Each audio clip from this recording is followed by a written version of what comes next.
All right, diving right in, folks. Today we're going to tackle coronary and peripheral vessel disorders, all based on that chapter you all sent in from Introductory Medical Surgical Nursing. That's like a plan. So get ready. We're going on a little trip through your circulatory system. We'll be hitting everything from the basics, like what are those common terms, then on to risk factors, and even, some of the more recent research. Yeah. It's a pretty fascinating area, really. But before we get too far ahead of ourselves, let's make sure we're all clear on some of the basics. Okay, sounds good. You hear these terms thrown around all the time. Arteriosclerosis and atherosclerosis. Yeah, they kind of sound the same, don't they? They do. And people tend to use them interchangeably, but there's a really big difference. Okay, I'm all ears. Lay it on me. What's the difference? So picture your arteries as like the plumbing system of your body, right? They're those pipes that carry blood to all your vital organs. Okay, I'm picturing it. Now, arteriosclerosis, that's like when those pipes get a little bit rusty, a bit stiff over time. Oh, okay. It's got a natural part of aging. Happens to all of us, often due to those calcium deposits. And, well, that makes those arteries a little less flexible. Right, like old pipes that have lost their springiness. Exactly. Now, atherosclerosis, well, that's a little more sneaky.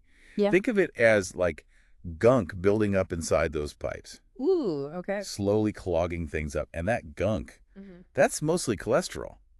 And it forms what we call plaque. And that can seriously restrict blood flow.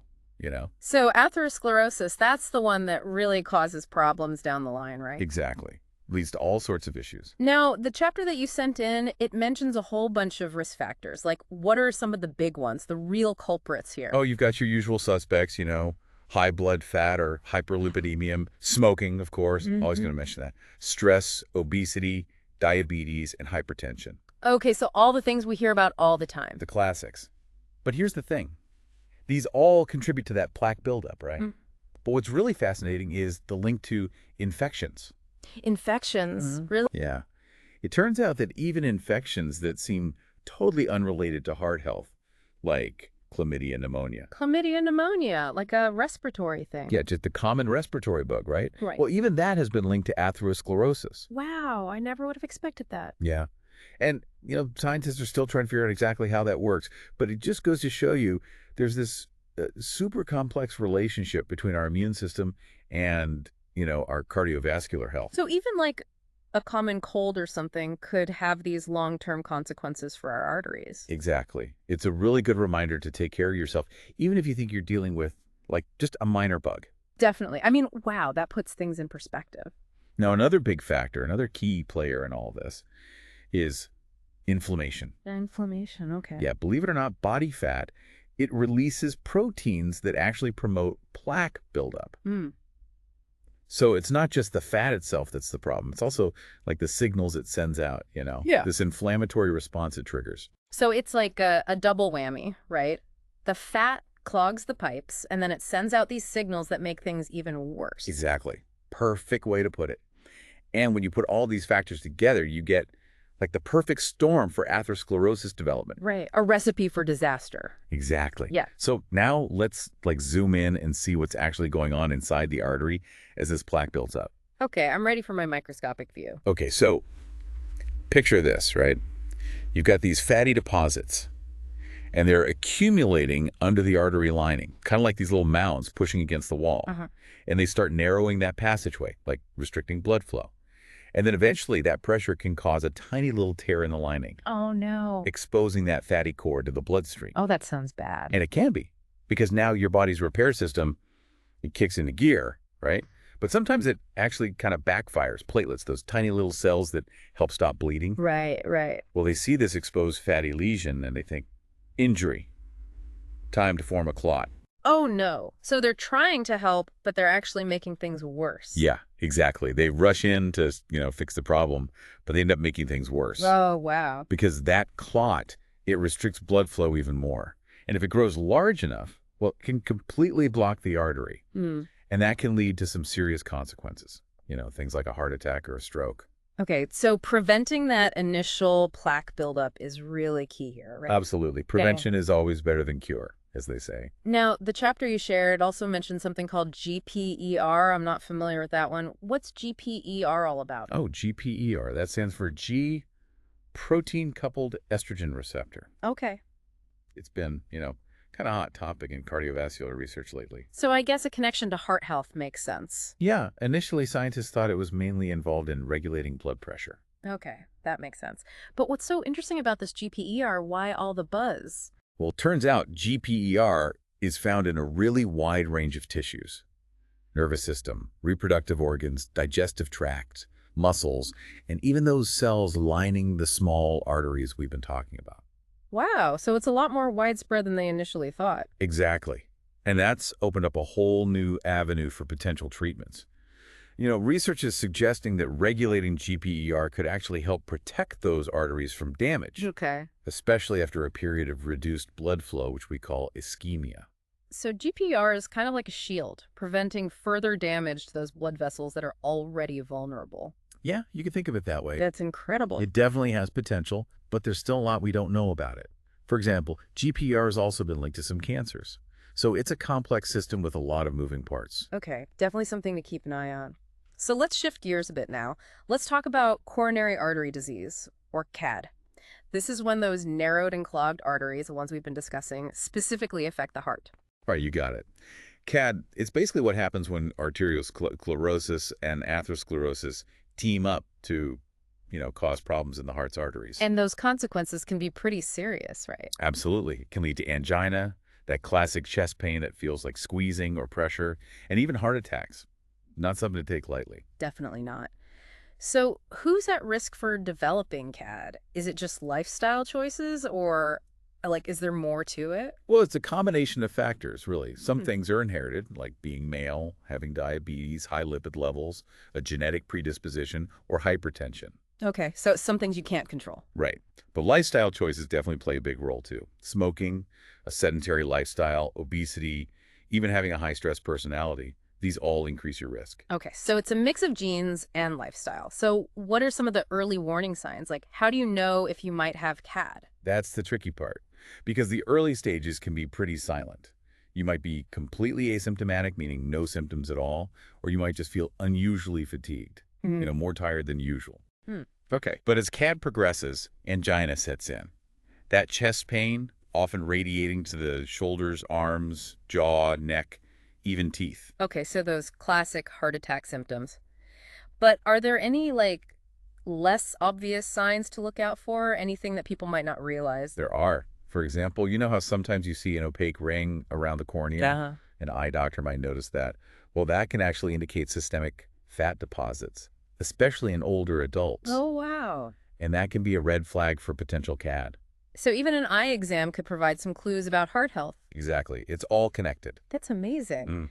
So how do doctors actually diagnose CAD? What tests do they use? Well, they use a variety of tools, A lipid profile is a good starting point. Okay, a lipid profile. It measures those different types of cholesterol in your blood, including HDL, the good kind, and LDL, the bad kind. Right, I remember hearing about the good and bad cholesterol. Yeah. And then there's another test called electron beam computed tomography, or EBCT. EBCT, okay. Yeah. It's like a specialized type of CT scan. And it can actually detect and quantify calcium in that coronary plaque. Wow. And this helps doctors assess, your future risk of a heart attack. So it's kind of like peeking into the future of your arteries. You got it. And they also use tests like exercise ECGs, cardiac catheterizations, stress tests, Right. all to see how your heart performs under pressure. Each test provides a different piece of the puzzle. Okay, so they've got a whole toolbox of tests. They do. And that helps them get a really good picture of your heart health. So let's talk about the worst case scenario here. A myocardial infarction, or MI, better known as a heart attack. Yes. Uh-huh. The dreaded heart attack. A heart attack happens when that blood flow to a part of the heart muscle is completely blocked. Hmm. And that's usually caused by a blood clot. And if that blockage isn't resolved quickly, well, that part of the heart muscle, it starts to die. So every second counts. Absolutely. Yeah. And there are actually different types of heart attack. Okay, so there's not just one kind. Right. There's something called the transmural infarction, also called a Q-wave MI, which affects the full thickness of the heart muscle wall. Oh, wow. And then there's the subendocardial infarction, or non-Q-wave MI. Mm. That one's partial thickness damage. And, the extent and location of the damage depend on which artery is blocked. Each artery supplies a different part of the heart. So I guess it's kind of like the difference between a deep cut and a surface scratch. A good analogy. Uh-huh. So imagine this. The damaged heart muscle, it triggers this inflammatory response, kind of like a fire alarm going off in your body. Oh, okay. And then dying cells, they release enzymes and electrolytes into the bloodstream. Uh-huh. And doctors can detect those through blood tests. So those blood tests are like the smoke detectors signaling that something's wrong. Exactly. Now, within that damaged area, there are actually different zones of severity. The necrotic core, that's essentially dead tissue. Okay. Surrounding that is the injured area, and that might be salvageable with quick treatment. Oh. And then there's the ischemic area. That area is starved for oxygen, but it's likely to survive if blood flow is restored quickly. Right. So it's a race against time to save as much of that heart muscle as possible. Exactly. Every minute counts. So what are the typical symptoms of a heart attack? Like, how do you know if you're having one? Well, the classic symptoms, there's sudden, severe chest pain, often radiating to the shoulder, arm, jaw, neck, or even the throat. But, and this is important, symptoms can vary, especially in women. Really? Yeah, women might experience like more vague symptoms, things like unexplained fatigue, abdominal pain, shortness of breath, things that you might not immediately associate with a heart attack. Oh, wow. So it's really important to be aware of these less typical symptoms and advocate for yourself if something feels off, even if it doesn't fit, like this stereotype of a heart attack. Right. Trust your gut. So what about complications of a heart attack? Like, what are some things that can go wrong? There are quite a few potential complications, actually. Arrhythmias, which are irregular heartbeats, are a leading cause of death within 72 hours of a heart attack. Oh, wow. That's scary. So the heart just kind of goes out of rhythm. Yeah, and it can be really dangerous. And then there's cardiogenic shock. That's when the heart can't pump effectively, leading to dangerously low blood pressure. And this one has a really high mortality rate. So basically, the heart is just failing to do its job. Unfortunately, yes. And there are other complications too, like ventricular rupture, where the heart wall actually tears. Oh, wow. Pericarditis, which is inflammation of the sac surrounding the heart. Mitral insufficiency, where a valve in the heart doesn't close properly. And embolism, where a blood clot travels to another part of the body. Wow, that's a lot to take in. So you mentioned cardiogenic shock. Could you explain a bit more about what that actually means? Like what's going on in the body? Sure. So think of it this way. Cardiogenic shock is like a plumbing problem. Your heart, it's the pump of your circulatory system. Yeah. And in cardiogenic shock, the heart's not able to deliver enough blood to your body's vital organs. No, it's like the pipes are clogged and the water pressure drops. Exactly. And this can happen for a number of reasons. Okay. Most commonly, heart attack, as we mentioned. But chest injuries, pulmonary embolisms, something called pericardial tamponade, even severe heart failure can lead to cardiogenic shock. So it's not just a heart attack complication, but a potential outcome of a bunch of different things. That's right. And recognizing the signs is super critical. You might see things like low blood pressure, a rapid or then slowing heart rate, confusion, rapid breathing, sweating. Okay, so a combination of like cardiovascular and neurological symptoms. Exactly. It affects the whole body. And treatment depends on the underlying cause, but it can involve medications, ventricular assist devices, even an intra-aortic balloon pump to help the heart function. So it sounds like a pretty serious condition. It is. A lot of factors at play. Now, let's move beyond the heart itself, okay?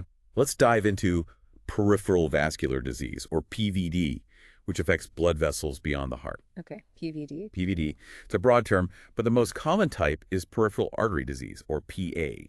This is where those arteries supplying oxygen to your legs mainly become narrowed and blocked, just like what we see with atherosclerosis in the heart. So basically atherosclerosis, but in the legs instead of the heart. You got it. And it's surprisingly more common in men. Interesting. What are some of the signs of PAD? Like, how would you know if you had it? One of the most common symptoms is this thing called intermittent claudication. It's pain in the legs that comes on when you're walking and goes away when you rest, like your leg muscles are screaming for more oxygen. You might also notice cold limbs, slow healing sores, especially on your feet, and weak pulses in your feet. So all things that would indicate, like, poor circulation to the legs. Exactly. And if PAD progresses, it can lead to critical limb ischemia. Critical limb ischemia, okay. Where the blood flow is so restricted that tissues start to die. And that, unfortunately, can lead to amputation. Wow, so it's really serious. It is. It's not something to ignore. So how do doctors diagnose PAD? Well, they'll take a thorough history, they'll do a physical exam, and often use this simple test called the ankle brachial index, or ABI. ABI. Yeah. It compares the blood pressure in your ankle to the blood pressure in your arm. Okay. And if that ankle pressure is significantly lower, well, that's a pretty strong indicator of PA. So it's like checking the pressure in different parts of the plumbing system to see where the blockage might be. A perfect analogy. Right. They might also use angiography, where they inject a contrast dye to visualize that blockage directly. So similar tests to the ones used for CAD, but focused on the legs. What about treatment? Well, the first line of defense is always lifestyle changes. Losing weight, exercising, controlling your diet, managing any underlying conditions like hypertension or high cholesterol, things like that. Medications like antiplatelet drugs or blood thinners might also be prescribed. So a lot of similarities to managing CAD. Definitely. Lifestyle plays a huge role in both. But, if that blockage is really severe, they might recommend a percutaneous or surgical revascularization procedure to open up that artery. Okay, so lifestyle modifications first, and then potentially medications or surgery if needed. Right. Now, the chapter you shared also mentioned Raynaud's disease. What is that exactly? Oh, Raynaud's. It's a fascinating condition.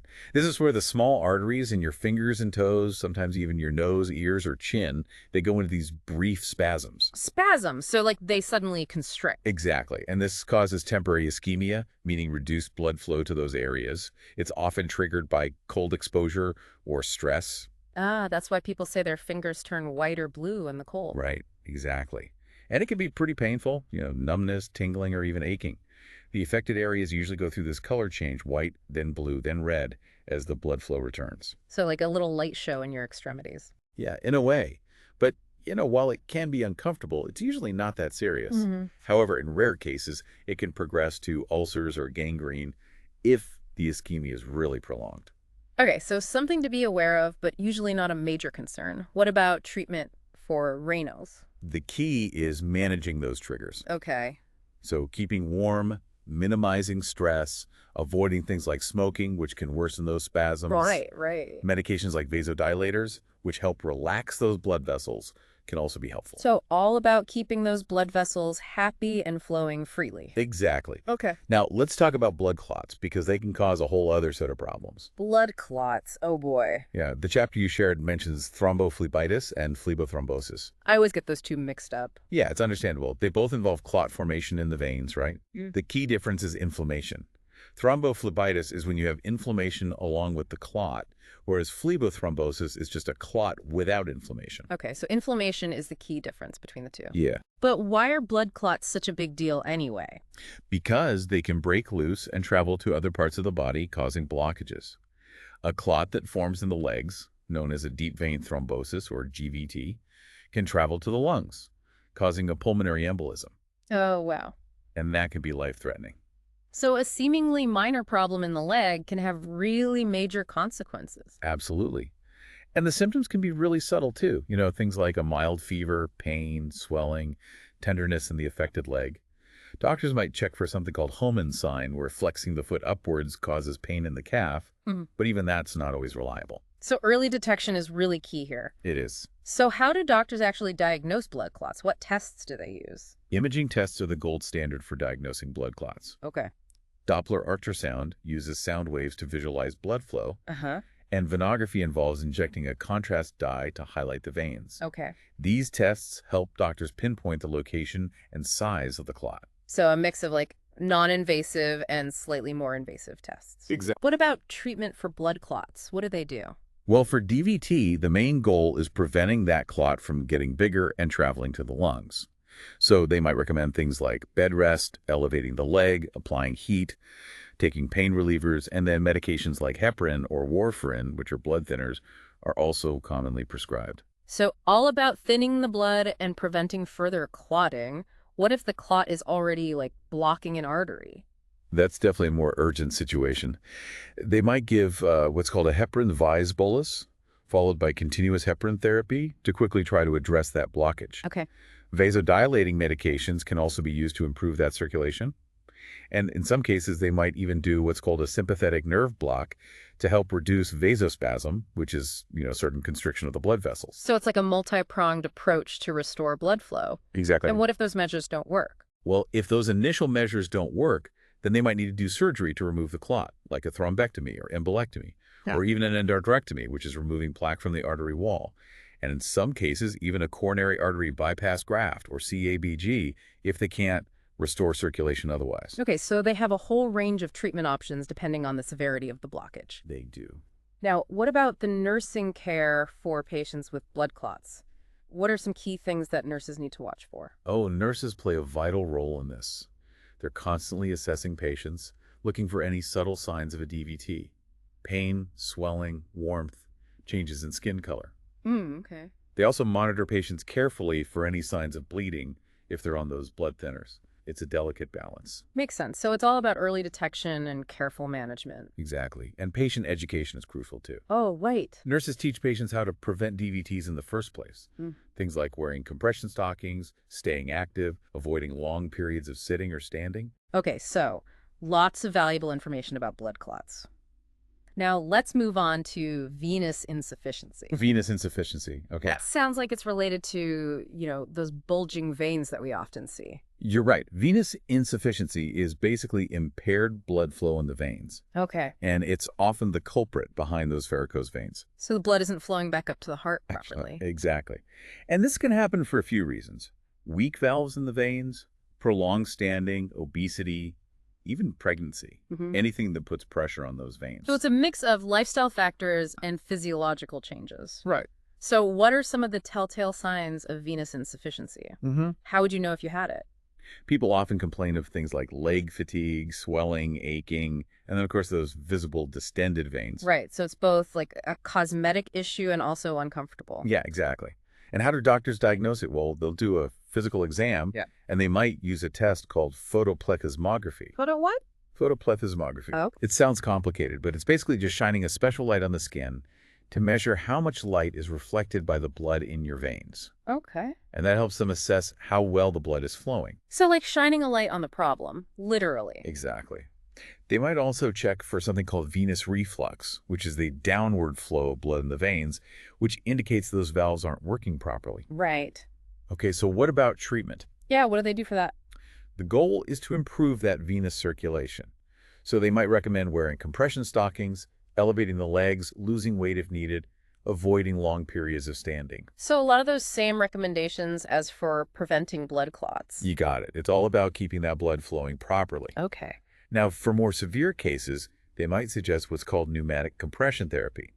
It uses these inflatable cuffs to massage the legs and promote blood flow. Oh, so like a spa treatment for your veins? You could say that. And if the veins are really severely damaged, they might recommend surgery to repair or bypass those incompetent veins. For stasis ulcers, which are slow-healing sores that can develop with venous insufficiency, they'll focus on frequent wound care and dressing changes. Okay, so a whole multifaceted approach depending on how severe the problem is. What about nursing care for those patients with venous insufficiency? Nurses, they play a really key role. They assess the skin, check for any ulcers, monitor for signs of infection. They also help patients manage their symptoms, educate them about those compression stockings, and encourage activities that promote circulation, like walking. So a lot of hands-on care and patient education. Exactly. Now, speaking of those bulging veins, let's talk about varicose veins specifically. Are those always a sign of venous insufficiency? Well, varicose veins are basically those twisted, enlarged veins that you see just under the skin, right? Yeah, right. And while they're often associated with venous insufficiency, not everyone with varicose veins has the condition.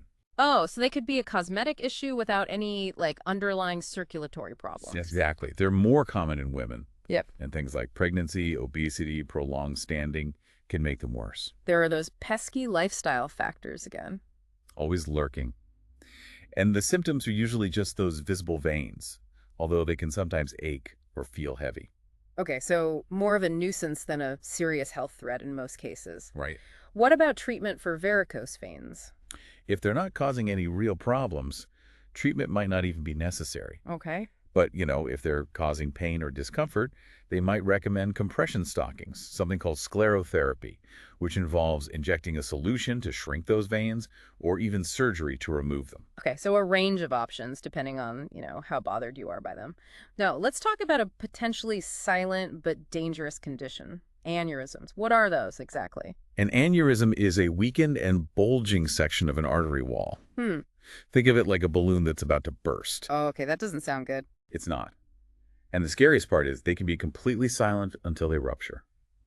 And that can be a life-threatening emergency. Oh, wow. So it's like a ticking time bomb? pretty much. And where do aneurysms usually happen? Like what part of the body? They can occur in any artery, but the most common type is an abdominal aortic aneurysm. Okay. It affects the large artery that runs through your abdomen. So that's a major blood vessel. What causes aneurysms to happen? Well, a number of things can contribute to it, really. Mm. Atherosclerosis, hypertension, trauma, even just a congenital weakness in the artery wall that you're born with. So it's a mix of wear and tear and just like your genetics. Exactly. And as I mentioned, they're often asymptomatic, meaning they don't cause any symptoms until they rupture. So how do you even know if you have one? That's the tricky part. Sometimes they're detected incidentally during imaging tests for other conditions. But, if they do cause symptoms, it might be things like pain, discomfort, or problems related to pressure on nearby structures. Pressure on nearby structures? Like what kind of things? Well, if it's a thoracic aneurysm, which affects the aorta in the chest, it might cause bronchial obstruction or difficulty swallowing. Oh, okay. If it's an abdominal aneurysm, it might cause nausea, vomiting, or back pain. Wow, so a lot of seemingly unrelated symptoms that could actually be a sign of something really serious. Exactly. And sometimes doctors can hear something called a bruit. It's a whooshing sound when they're listening to the area with a stethoscope. Okay, so a combination of subtle clues and specific tests. How do they diagnose aneurysms? Like, what's the definitive way? Imaging tests are really key. Radiographs can sometimes show them if the artery wall has calcium deposits. But the gold standard is usually aortography, where they inject a contrast dye to visualize the aorta and pinpoint the size and location of the aneurysm. So similar to the angiography used for other vascular conditions, what about treatment? Well, if it's a small aneurysm and it's not causing any problems, they might just monitor it closely. Welcome back to the deep dive. It's amazing how much we've covered already in this journey through, the world of coronary and peripheral vessel disorders. It's a lot to take in. It really is. We've basically mapped out a whole circulatory system of knowledge here. Ah, I like that. And speaking of maps, before the break, we were just talking about those incredible advancements in cardiovascular research. I mean, it's amazing to think about all the progress that's being made. Oh, yeah, absolutely. The frontiers of medicine are always expanding, and cardiovascular research is definitely no exception to that. So what are, like, some of the hot topics right now? The things that have scientists, really buzzing? Well, one area that's generating a lot of excitement is this field of genomics. Genomics. Okay, so that's like the study of genes, right? Exactly. You got it. And you know what? Researchers are uncovering some really fascinating links between our genes and our susceptibility to various cardiovascular conditions. It's pretty incredible stuff. So it's not just about lifestyle choices then. Our genes can actually like predispose us to certain problems. Precisely. For example, they've identified specific gene mutations that increase your risk of developing high blood pressure, high cholesterol, and even heart attacks. It's all written in our DNA. Wow, so it's like our DNA is holding clues to our cardiovascular destiny. In a way, yeah, that's a good way to put it. And understanding these genetic links, that can help us personalize prevention and treatment strategies, really tailor things to the individual. So it's like having like a tailored treatment plan based on your own unique genetic blueprint. Exactly. That's the future of precision medicine, really. And speaking of the future, another area of really intense research is stem cell therapy. Stem cells, I've heard about those. They have the potential to like regenerate damaged tissues, right? Could they actually repair a damaged heart? That's the hope. Scientists are exploring the use of stem cells to actually regenerate those heart muscle cells that have been damaged, by a heart attack. Wow, so it's like giving the heart a chance to rebuild itself from the inside out. Exactly. And, their early results are actually really promising. They're also looking into using stem cells to repair damaged blood vessels, which could potentially revolutionize the treatment of peripheral artery disease. Wow, that's incredible. So stem cell therapy could be a real game changer for people with cardiovascular conditions, like a whole new world of possibilities. It has the potential to be. But it's important to remember, this research is still in its early stages. There's still a lot of challenges to overcome before stem cell therapy becomes a routine treatment option. Right. It's not a magic bullet, at least not yet, but the possibilities are definitely exciting. Oh, absolutely. And another area that's seeing a lot of progress is the development of new imaging techniques. Imaging techniques. Okay, so we've talked about things like angiography and ultrasound. What's new on the horizon? What's coming next? Well, one really exciting advancement is cardiac magnetic resonance imaging, or cardiac MRI. Cardiac MRI. So how's that different from a regular MRI? It's specifically designed to provide like super detailed images of the heart's structure and function. Okay. And it can detect these really subtle changes that you might not be able to see with other imaging techniques. It's really remarkable. So it's like a high-definition snapshot of the heart in action. Exactly. A perfect way to put it. And, this allows doctors to diagnose problems much earlier and more accurately, Mm. which obviously leads to, more effective treatment. Okay, so cardiac MRI is like having a super-powered magnifying glass for the heart. That's a great way to think about it. What other imaging advancements are there, you ask? Well, yeah, I mean, are there other ones too? Yes. There's another promising technique called positron emission tomography, or PET scanning. Oh, PE scans. Okay. I know those are used to detect cancer, but can they be used for heart problems too? You bet. Cardiac PET scans can actually detect those areas of reduced blood flow in the heart even before any structural damage is visible. Isn't that cool? So it's like an early warning system for heart disease then. Exactly. It can help identify those patients who are at risk of a heart attack, even if they don't have any symptoms yet. Pretty amazing, huh? Okay, so PT scans are like, they can help predict the future of our hearts. Pretty much. It's truly remarkable technology. Wow. And, with all these advancements in imaging, we're getting better and better at diagnosing and treating cardiovascular conditions earlier and more effectively. It's a really exciting time for this field. So the future of cardiovascular health is looking brighter and brighter every day, it seems like. Oh, absolutely. And, while all these cutting-edge technologies are super exciting, it's also important to remember that the foundation of good cardiovascular health still starts with those simple lifestyle choices that we talked about earlier, the basics. Right, like not smoking, eating a healthy diet, getting regular exercise, managing your stress, and getting enough sleep. It really is amazing how much those simple things can impact our heart health. They truly make a world of difference. Our bodies are amazing machines, but they need the right fuel and care to run smoothly. And by combining these healthy habits with regular medical checkups and screenings, well, we can significantly reduce our risk of developing these conditions in the first place and live longer, healthier lives. Excellent advice. And I think that's a great place to, wrap up this part of our deep dive into coronary and peripheral vessel disorders. It's been quite a journey so far, exploring all the complexities of our circulatory system, the challenges these conditions can bring, and those incredible advancements in medicine that are helping us all stay heart healthy. And we've learned that knowledge truly is power, especially when it comes to our health. So, we encourage all of you listening to continue exploring, to keep learning, and most importantly, talk to your doctor about your cardiovascular health. Don't be afraid to ask questions and advocate for yourself. A healthy heart is a happy heart, and a happy heart is the key to a long and fulfilling life. So until next time, everyone, keep those hearts pumping strong. And of course, keep diving deep into the world of knowledge. We'll see you soon for the final part of this deep dive. Welcome back to the deep dive. While we were discussing all those amazing advancements in cardiovascular research before, I got thinking about all the specialized treatments that are available, like right now. Yeah, it's true. We've come a long way from just suggesting rest and lifestyle changes. Right. Doctors today have this whole arsenal of, tools and techniques at their disposal to really tackle these conditions head on. So we talked a bit about angioplasty earlier, but what about some of those other techniques that they use to open up blocked arteries? Well, one interesting one is called atherectomy. Atherectomy, okay. Imagine a tiny drill, or like a rotating blade, that actually removes that plaque from the artery wall. It's pretty precise. Yeah. And it's often used when that plaque is particularly hard or calcified. Makes it tough to just compress with a balloon like an angioplasty. So it's a bit more aggressive, almost like using a roto-rooter to clear out a really stubborn clog. Exactly. Great analogy. Yeah. And there are different types of atherectomy devices. Some use a tiny blade to shave off the plaque. Others use a laser to vaporize it. Laser surgery for your arteries. That sounds pretty high-tech. It is. And the technology is always getting better. Researchers are even developing, get this, bioabsorbable stents. Bioabsorbable? Yeah. They're stents that actually dissolve over time, What? leaving the artery completely open and free of any permanent hardware. Wow, no foreign objects left behind. That's incredible.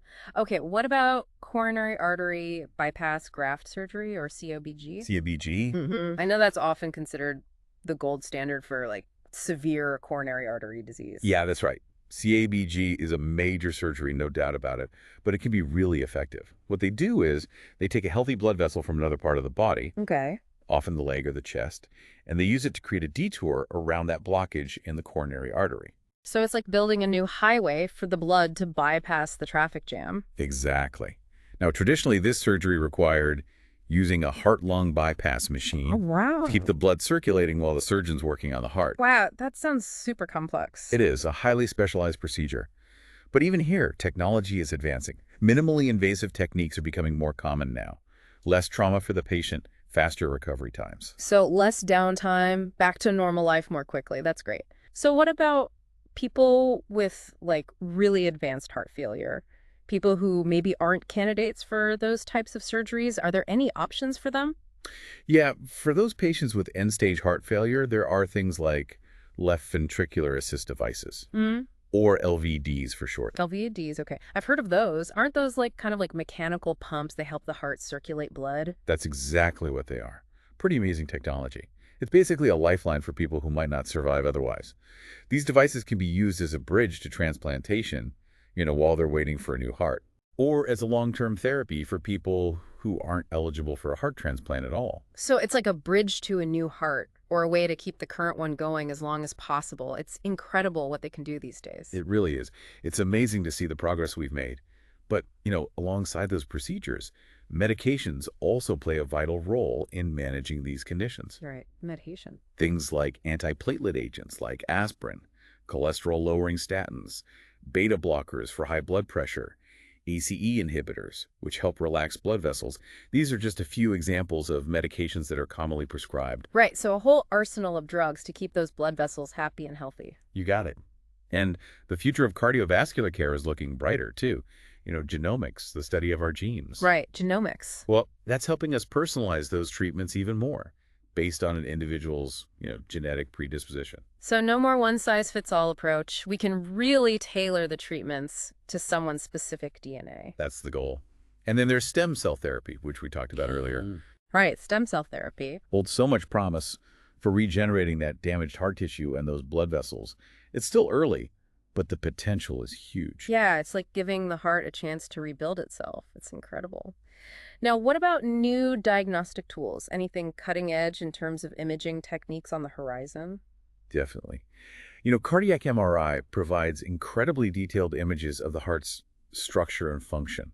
Yeah. So earlier and more accurate diagnoses. Right. And then there's cardiac PT scanning, which can detect areas of reduced blood flow, like we talked about, even before any structural damage is visible. Yeah, like an early warning system for heart disease. Exactly.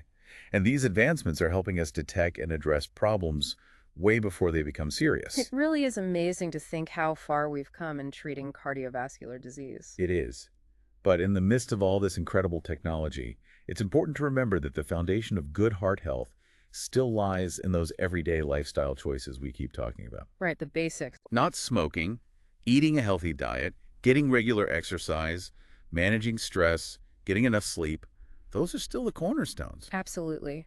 We can have all the fancy treatments in the world, but if we don't take care of ourselves day to day, it's not going to matter that much in the end. That's such an important point. Prevention really is always better than cure. Hmm.